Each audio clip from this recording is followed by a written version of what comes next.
रुचि क्यों नहीं जगती है स्वाध्याय में? गीता पढ़ो या सुंदरकांड पढ़ो, सुंदरकांड तो खैर अच्छा लगता है, बालकांड पढ़ो तो बोरिंग हो जाता है, गीता चौथे अध्याय के बाद से आदमी पहुंच नहीं पाता है।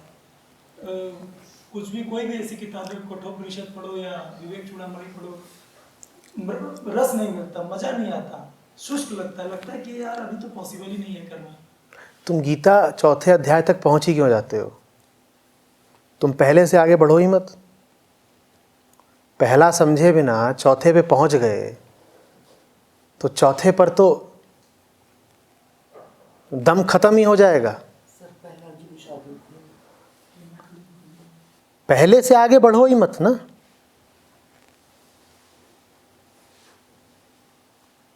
पहले से आगे तभी बढ़ो जब बिल्कुल अर्जुन जैसे हो जाओ।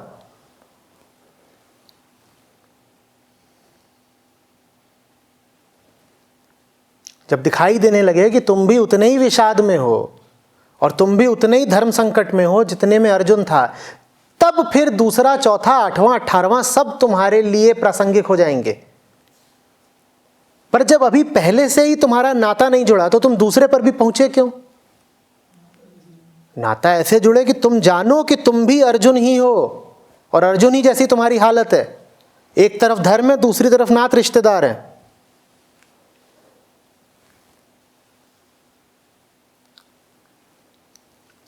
कहानी थोड़े ये गीता कि एक के बाद एक पन्ने पलटाते जा रहे हो।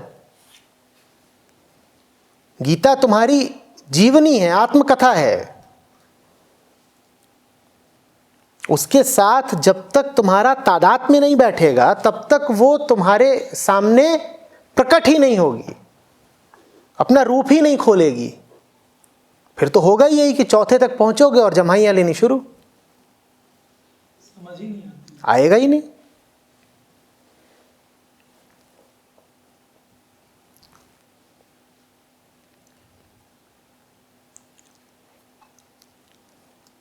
अनजान लोगों की अपरिचित कहानियों में किसको कितना रस आ सकता है। थोड़ा बहुत मनोरंजन कर लोगे, उसके आगे नहीं बढ़ पाओगे। या बढ़ पाओगे? टीवी पर समाचार आ रहे होते हैं, कितना देख लोगे? अपरिचितों की बातें हैं, दूर के लोगों की बातें हैं, जिनसे तुम्हारा रिश्ता है भी तो बहुत थोड़ा, तो देख लेते हो, मनोरंजन कर लेते हो और उसके बाद बंद कर देते हो। यही तुम्हारी आत्मकथा आ रही हो तो बोलो, फिर बहुत गौर से देखोगे, फिर बंद नहीं कर पाओगे। ग्रंथों को तुम ऐसे ही पढ़ते हो जैसे ये तो किसी और की बात है। अष्टावक्र ने बोला होगा जनक से कुछ, मेरा क्या लेना देना? जब तुम्हारा कोई लेना ही देना नहीं तो थोड़ी देर मनोरंजन करोगे और फिर बंद। रामायण क्या है? एक थे राम एक रवन्ना, उनने उनकी त्रिया हरन्ना, उनने उनको बाण मरन्ना। रामायण खत्म। एक थे राम एक रवन्ना, तुम तो हो ही नहीं उसमें कहीं।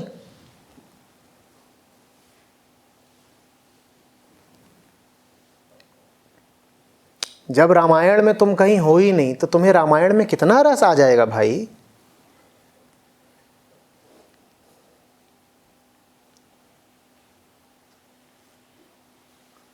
तादाद में बिठाने के लिए अपने आप को कैसे ऊंचा उठाएं? ऊंचा नहीं उठाना है, जैसे हो वैसे ही वहां पात्र मौजूद है पहले ही। ऊंचा क्या उठाना है? अर्जुन तो श्रेष्ठ था, तभी उसको गीता मिला। तो ठीक है, तुम कुछ और हो जाओ, दुशासन। तो दुशासन से गीता थोड़ी बोली गई थी।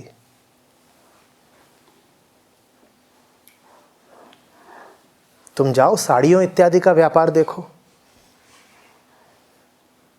दुर्योधन को और दुशासन को साड़ियों से बहुत प्रयोजन था।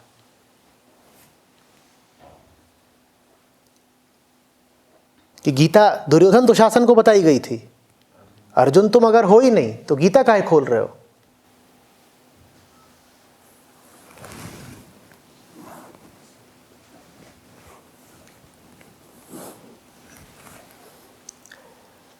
जैसे इसमें प्रसिद्ध इसमें श्लोक था, यदा यदा हि धर्मस्य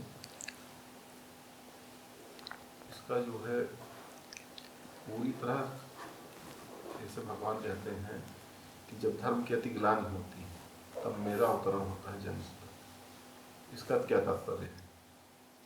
अपनी जिंदगी को ही देख लीजिए ना, जब आप अति ग्लानि में पहुंच जाते हैं तो ग्लानि से छुटकारे के लिए फिर तड़प उठते हैं ना।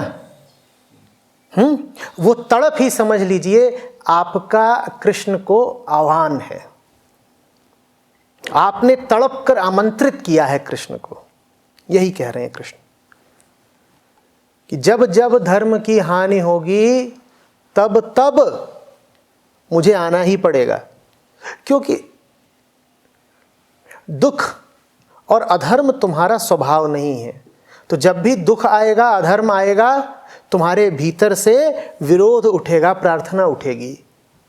वो प्रार्थना ही कृष्ण का अवतरण होगी।